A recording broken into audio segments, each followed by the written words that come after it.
चला मंडळी, सुरुवात करूयात महत्त्वाच्या बातमीने। पाकिस्ताननं भारताच्या पायाशी लोटांगण घातलंय। हो, हे खरं आहे।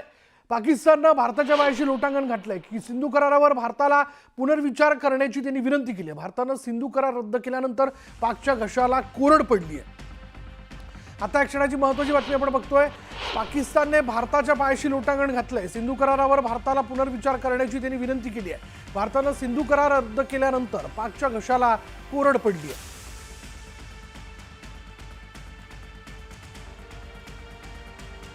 त्यामुळे सिंधू करार करण्याबद्दल पाक आग्रही आहे आणि तसं पत्र जे आहे ते त्यांच्या जलशक्ती मंत्रालयाच्या सचिवांकडून आपल्याला देण्यात आलेलं आहे।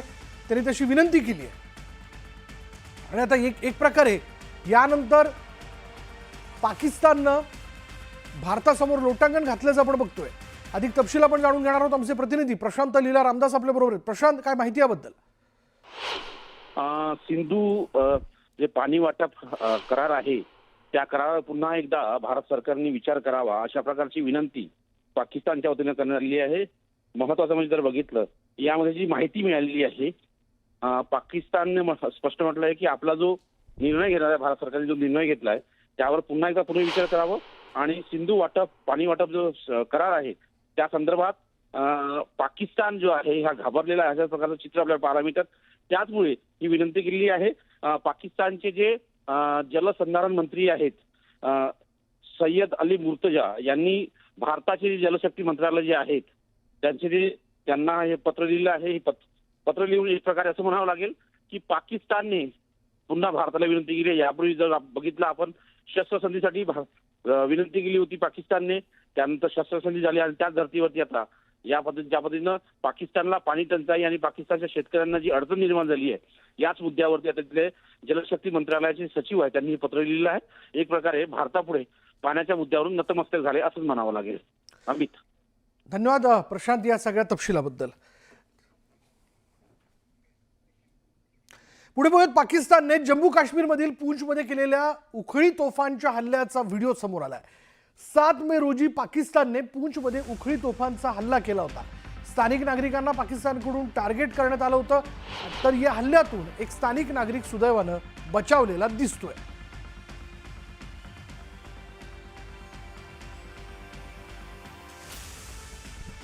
या दृश्यांमध्ये आपण पाहू शकतो की पाकिस्तानकडून स्थानिक नागरिकांना टार्गेट करण्यात आलं। पाकिस्तानने जम्मू काश्मीरमधील पूंछमध्ये केलेल्या उखळी तोफांच्या हल्ल्याचा व्हिडिओ समोर आलाय।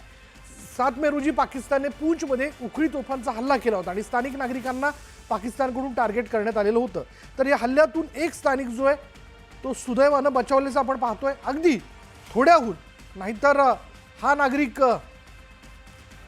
जखमी झाला असता किंवा त्याचा मृत्यू देखील यामध्ये झाला असता, पण हा नागरिक जो आहे तो थोडक्यात बचावलेला आहे। उखळी तोफांचा मारा जो आहे तो पूंछमधल्या काही भागांमध्ये करण्यात येत होता आणि तिथल्या स्थानिकांना टार्गेट करण्याचा प्रयत्न होता। युद्धामध्ये नियमानुसार खरं तर नागरी वस्त्यांवरती हल्ले केले जाऊ नये, पण पाकिस्तानने मात्र आपल्या नागरी वस्त्यांवरती, धार्मिक स्थळांवरती हल्ले केले। आपण मात्र भलेही त्यांचे त्यांचे दहशतवादी तळ असतील, एअरबेस असतील यांना लक्ष्य केलं प्रत्युत्तर दाखल, पण नागरी वस्त्यांवरती आपण हल्ले केलेले नाहीत। पण पाकिस्तानकडनं मात्र उखळी तोफांचा मारा जो आहे तो 7 मे रोजी पूंछमध्ये केला जात होता। पूंछमधल्या स्थानिकांना तिथे टार्गेट करण्यात येत होतं आणि त्यावेळी ज्यावेळी हा मारा करण्यात आला तेव्हा तिथला एक नागरिक जो आहे तो थोडक्यात बचावल्याचं आपण पाहतोय। काही भागांमधल्या स्थानिकांच्या वाहनांचं यामध्ये नुकसान झालेलं आहे उखळी तोफांच्या माऱ्यामुळे। त्याची देखील दृश्य आपण बघतोय।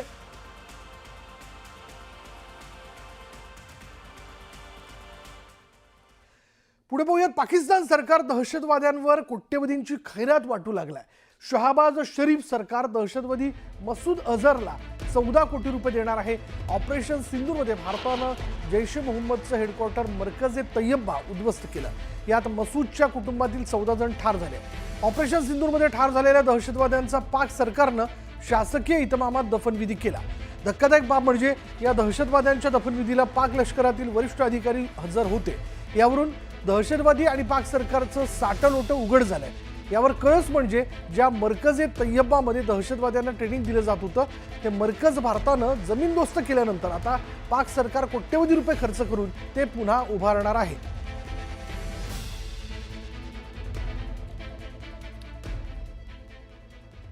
तर ऑपरेशन सिंदूर अंतर्गत भारताने पाकड्यांचं कंबरडच मोडलंय.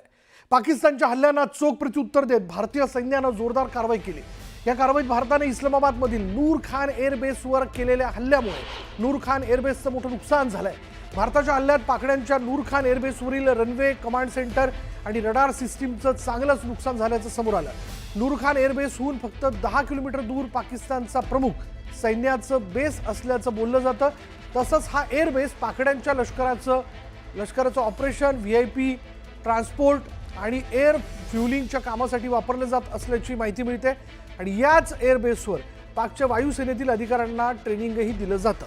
त्यामुळे पाकड्यांच्या अत्यंत महत्त्वाच्या एअरबेसवर भारतीय लष्कराने केलेल्या हल्ल्यामुळे पाकची चांगलीच दाणादाण उडाली आहे.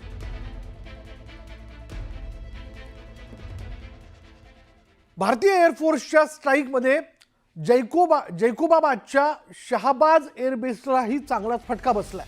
या एअरबेसचं देखील भारतीय हवाई हल्ल्यामध्ये मोठं नुकसान झालं. शहाबाज एअरबेसवरील डिफेन्स सिस्टीम आणि रडार ही उद्ध्वस्त करण्यात आली आहे. भारताच्या एअर स्ट्राईकमध्ये पाकची एअर ऑपरेशनल सिस्टीम जवळपास ठप्प झाली आहे. त्यामुळे पाकड्यांनी भारतावर केलेल्या हल्ल्यांना भारताने चोख प्रत्युत्तर तर दिलंच, मात्र यानंतर भारताच्या हल्ल्यात पाकची महत्त्वाची एअरबेस उद्ध्वस्त करण्यात भारताला यश आलं. भारतीय वायुसेनेने केलेल्या हवाई हल्ल्यामध्ये भारताने पाकड्यांची झोप उडवली. भारताने पाकच्या भोलारी एअरबेसवर कारवाई केली. भोलारी एअरबेसवर करण्यात आलेल्या कारवाईचे सॅटेलाइट फोटो समोर आले आणि या सॅटेलाइट फोटोतून भोलारी एअरबेसवर करण्यात आलेल्या बॉम्ब हल्ल्याचे निशाण स्पष्टपणे दिसत आहेत. पाकड्यांसाठी महत्त्वाचे मानल्या जाणाऱ्या या एअरबेसवरील हल्ल्यामुळे पाकची हवाई रणनीती ज्या ठिकाणांवरून निश्चित केली जात होती अशा ठिकाणालाच भारतीय हवाई दलाने लक्ष केल्यानं पाकड्यांची चांगलीच भंभेरी उडाली आहे.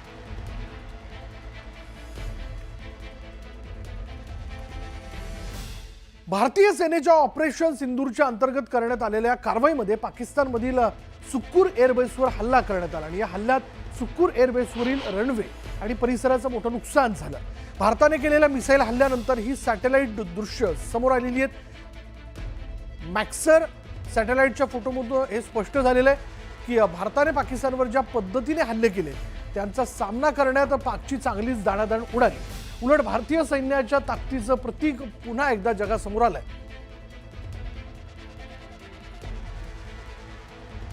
भारताने केलेल्या ऑपरेशन सिंदूर नंतर पाकिस्तान सध्या नैराश्याच्या गर्तेत सापडलाय. भारताने केलेल्या कारवाईचे पडसाद आता पाकिस्तानच्या संसदेत देखील दिसून येत आहे. पाकिस्तानमधील एक खासदार फजल मोहम्मद खानने पाकिस्तानचीच पोलखोल केली. पाकच्या खासदारांनी स्पष्ट केलंय की पाकिस्तानची जनता हे युद्ध करण्यासाठी तयार आहे, मात्र भीती त्या लोकांपासून जास्त आहे की पाकिस्तानचे जे काही लोक आहेत त्यांना वाटतं की भारत 2 तासातच पाकिस्तानवर कब्जा करून टाकेल. त्यामुळे पाकच्या खासदाराच्या या वक्तव्याने पाकिस्तानची पुरती पोलखोल झाली आहे. कि पाकिस्तानी कौम दिल में ये जज्बा लेके जंग की तरफ उस वक्त कदम बढ़ाती है जब मजबूर हो. जज्बा क्या होता है कि अगर गया तो शहीद और अगर वापस आया तो गाजी. तो जहां पे गाजी और शहीद का जज्बा हो तो उसको इंशाअल्लाह कभी भी शिकस्त नहीं मिलेगी. जो ये बात करता है कि अगर हिंदुस्तान चाहे तो 2 दिन में पाकिस्तान पे काबिज हो जाए, ऐसे अल्फाज इस्तेमाल होते हैं पाकिस्तान के लिए कि हिंदुस्तान अगर चाहे तो 2 घंटे में ले सकता है. अपने सर्कल्स में कहता है कि हिंदुस्तान काबिज हो जाएगा और मोदी का कैंप ऑफिस 4 सद्दा में होगा.